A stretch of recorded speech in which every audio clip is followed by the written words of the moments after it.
কিন্তু আমি মুখ খুলছি না, আমার নিজেকে নিয়ে আমি ব্যস্ত আছি, এটা স্বার্থপর মানুষের কাজ, এটা কোনো মুসলমানের কাজ হতে পারে না। আমরা প্রত্যেক মুসলমান যদি আজ অসৎ কাজে বাধা প্রদান করবার এই কাজটাকে সঠিকভাবে আঞ্জাম দিতাম, তাহলে সমাজে এই সমস্ত অনাচার ঘটতো না। আপনি গান শুনবেন, আনন্দ উৎসব করবেন, ফুর্তি করবেন, এটা একান্ত আপনার ব্যক্তিগত বিষয়। কিন্তু আপনার আনন্দ উৎসব আমার বেদনার কারণ হতে পারে না, আপনার ফুর্তি আমার কষ্টের কারণ হতে পারে না। এটা কোনো সমাজে গ্রহণযোগ্য না, কোনো যুক্তিতে এটা কেউ করতে পারে না।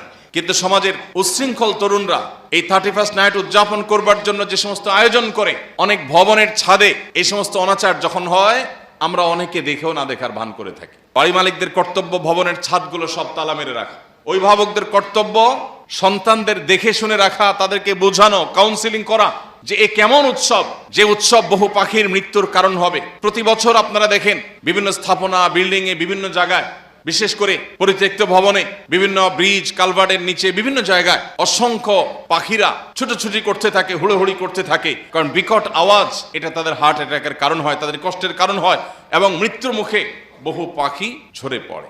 তো একজন অভিভাবক হিসাবে আমাদের সন্তানদের প্রতি আমাদের দায়িত্ব আছে।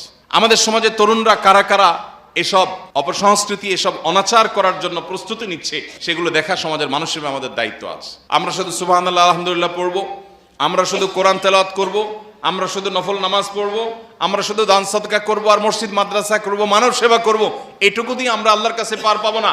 আমার চোখের সামনে অনাচার হচ্ছে, অন্যায় হচ্ছে, অশ্লীলতার বিস্তার হচ্ছে, বেহায়াপনার বিস্তার হচ্ছে, মানুষ এবং পশু পাখির কষ্টের কারণ হচ্ছে, মানুষের জীবন এবং স্বাস্থ্যের ঝুঁকি তৈরি করা হচ্ছে, সেটা দেখার পরও যদি আমার ন্যূনতম দায়িত্বটুকু পালন না করি, তো কিয়ামতের ময়দানে আল্লাহর কাছে আপনাকে আমাকে জবাবদিহি করতে হবে।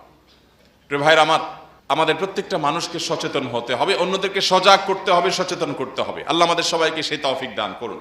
প্রিয় ভাইরা আমার, এই 31st নাইটের এই অপসংস্কৃতি, একে তো এটার পেছনে অগ্নিপূজকদের কুসংস্কারাচ্ছন্ন বিশ্বাস আছে। কোন মুসলমান বা তথাকথিত বিজ্ঞান মনস্ক হওয়া দাবিদার কোনো মানুষও এই সংস্কৃতিকে তার গায়ে মাখাতে পারে না।